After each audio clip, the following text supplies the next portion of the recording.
Morning, everybody. How you doing? Welcome back to the Spurs Talk Show. I'm Sean Butler. Bugsy Malone's up in front. It's a beautiful day here again. Incredibly hot. How are you? This is episode 230. We hope you are all happy and healthy doing the things that you love with the people that you love doing them with. Please do me a favour like you always do. Smash a like on the video. Smash the subscribe button on the channel if you haven't already. Join the now 8,700 people that have gone before you. Welcome back to all of those. Welcome to the new. Whilst you're at it, guys, hit the notification bell and drop a comment. Let me know your thoughts on today's video. And we're back with the defence, guys. We're talking about potential re-signings of Clement Lenglet after the announcement yesterday that he had left the club. And then we've got maybe some other transfer news that I need to kind of get my thoughts off my chest to you about. Let's start with the Tottenham Hotspur announcement. They said that Danjuma's returning to his club. Lenglet's returning to his club, Barcelona. Other kind of youth team players have departed the club. One of them being someone that's very highly touted and probably going to go on and do good things in his career, and a name that we will see again, no doubt, at a top level, and that is Romain Mundle. Now, I'm not going to talk too much about him today because it requires a bit of a deeper conversation regarding the difficulty to bleed youngsters that have talent when they've shown that their capabilities are high in the Premier League 2 or the under-21s or the old version of the reserve team. But the gap between that standard and the Premier League is very high. And unless you are head and shoulders above everybody else, then getting those kind of valuable minutes, especially if you're competing with players who are first team guaranteed starters every week, it makes it difficult, especially if the team is having a struggling season as well, and you don't have the luxury of being 4-0 up by 60 minutes in a game where the manager can then give you that kind of baptism of fire, so to speak. But in any event, he's out, so is a bunch of others. We'll talk about that another day. In terms of Clement Lenglet, we were talking on the live stream last night that we thought he was done. We thought he was going back, and we were talking about other left-footed, left-sided centre-backs to come in. And then I wake up this morning to find out that Barcelona are still in talks with Tottenham about making the deal permanent, and that him departing the club was just a formality, the exercise of, clarifying that he has officially left. But Tottenham are still trying to discuss with Barcelona. Barcelona want him off the books because they realise he's not that good, and that they owe him 30 million in wages over the next 3 years. He's getting paid 200 grand a week. Now, if he was to come to Tottenham, to me, like, the only logical side of it is on a economical side. Now, I spoke a lot about Clement Lenglet last summer when he was coming in. I did the stats review on him, and I feel like everything that was in the stats then kind of proved true over the course of the year. I did call out his aerial fragility. He's not particularly good in the air. In terms of the kind of staple requirements of a defender, being able to tackle, interceptions, clearances, blocks, that kind of stuff, he was goodish, like 65th percentile, whatever, that kind of stuff.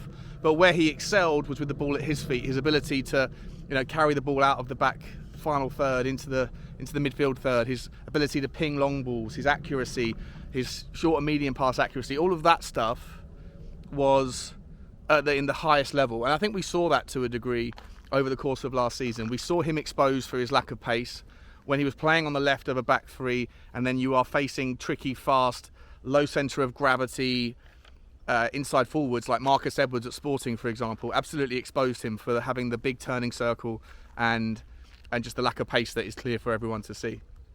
And none of that stuff is going to change next season. And I'd say to you also that, whilst I think he was arguably, at least in the first half of the season, arguably the best centre-back we had, I don't think that the bar was very high last season. And of course, if we're looking to improve on the defence that conceded 60 goals, then are we really doing that in signing a person who was an instrumental part of a defence that leaked 60 goals last season? So, for me, the reasons not to sign him are based on his abilities. Especially with a high line, if you don't have pace, you're going to get exposed. If you're not strong in the air, you're going to get exposed, and you're going to create vulnerabilities for the rest of the team to have to pick up the pieces, which dislodges the fluidity and the structure and the organisation of the team as a whole. And it's not something that I feel too comfortable about under a Postecoglou system. The only logical sense is because of the budgetary constraints we may or may not have. and the fact that we, in all likelihood, in an ideal world, will be moving on the likes of Sanchez, Joe Rodon, Eric Dyer, hopefully not signing Lenglet, but in this situation, if we bring him in, then we still need 2 other centre-backs to come in. I say we'd need 4 centre-backs next season, 4 main centre-backs, and then maybe you can kind of bring in a 5th from the youth team, just on the off chance that there's 2 injuries in the same position at the same time. But you definitely need at least 3 centre-back signings. You also, of course, need the goalkeeper, and then the creative midfielder, and then the forwards, etc. And so if you can find someone of high value that can play in the rotation but of a low economic value like Lenglet, then there is some logical sense to it. But I personally think, like I've said to you before, that there are players out there that won't cost too much more, that have bundles more talent, bundles more of a higher ceiling and a future, and someone that could be a risk but could also become a mainstay in the first team given the progression that he's seen in his career, and that's someone like Hiroki Ito from Stuttgart. I'm not going to keep banging on about him because it will get boring, but his valuation on transfer market is 6 million euros. And when you can cross-compare the two, the relative wages, etc., to me it's a no-brainer. But like I say, I do understand the economic side of the argument to a degree. And that would suggest if we are going to go and get him, then there might be a statement signing.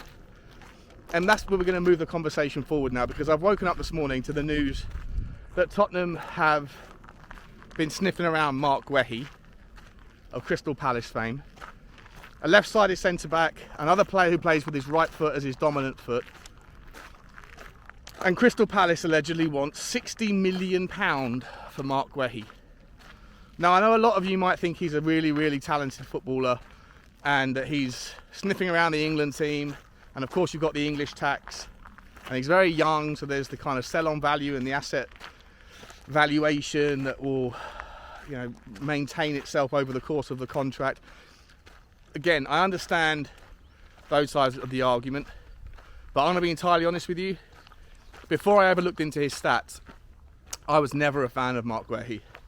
I think he's overrated massively, and I don't think he's worth anything like £60 million if it wasn't for the fact that he's young and he's English.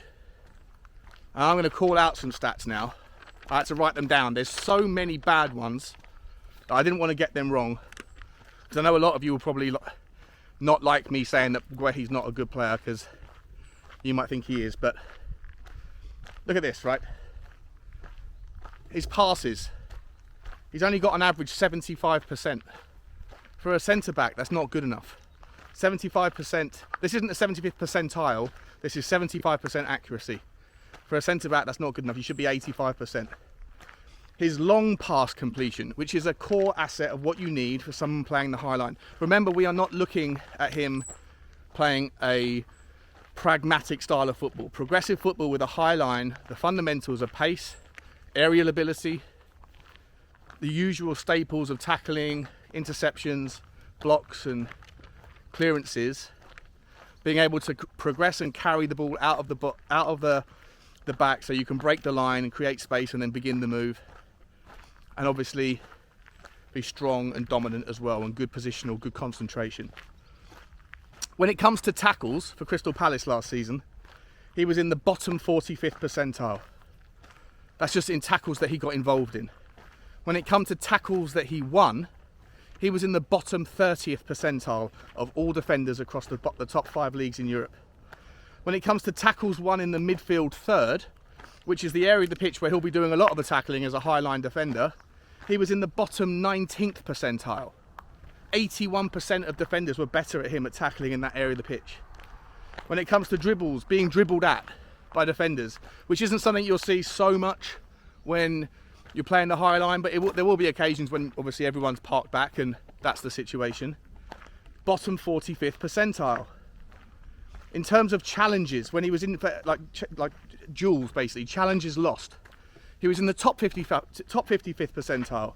So again, more than half of players in his position are better at that than him. Interceptions, bang average, 48th percentile. Clearances, bang average, 47th percentile. In carries, just generally carrying the ball, A little bit better, 63rd percentile. But progressive carries, the thing you really need from a defender who plays with the high line, bottom 43rd percentile. How about the amount of times he was dispossessed with the ball? 47th percentile. And this is the kicker. When you're looking for someone who can play with the high line, you need someone, morning guys, you need someone who's dominant in the air, because you're going to be facing a lot of balls that are cleared from the goalkeeper or the defenders, and you need to win that ball back and cycle it. When it comes to aerials won, he's in the bottom 16th percentile.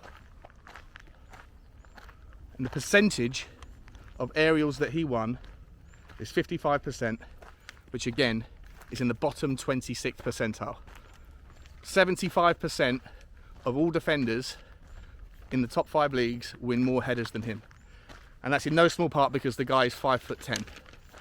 I'm sorry guys, I'm not a stats merchant. I don't want you to think of me as someone who just doesn't include the seeing eye test. I've done my I always do the seeing eye test.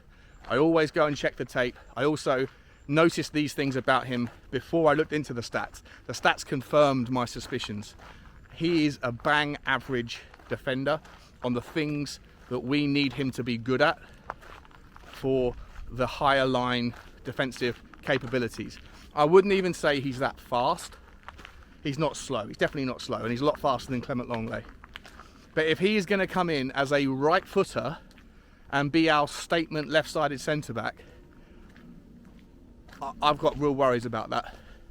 I don't think he's as good as everyone else thinks he is. I remember Davinson Sanchez coming in with a really high reputation, and he stank the place out. Am I saying that Guehi is the next Sanchez? No, I'm not saying that, don't get me wrong. But we overpay for bang average players all the time, and I really do not want Marc Guehi to be the next mistake. It's too important of a position. It's too big of a priority to get this one wrong.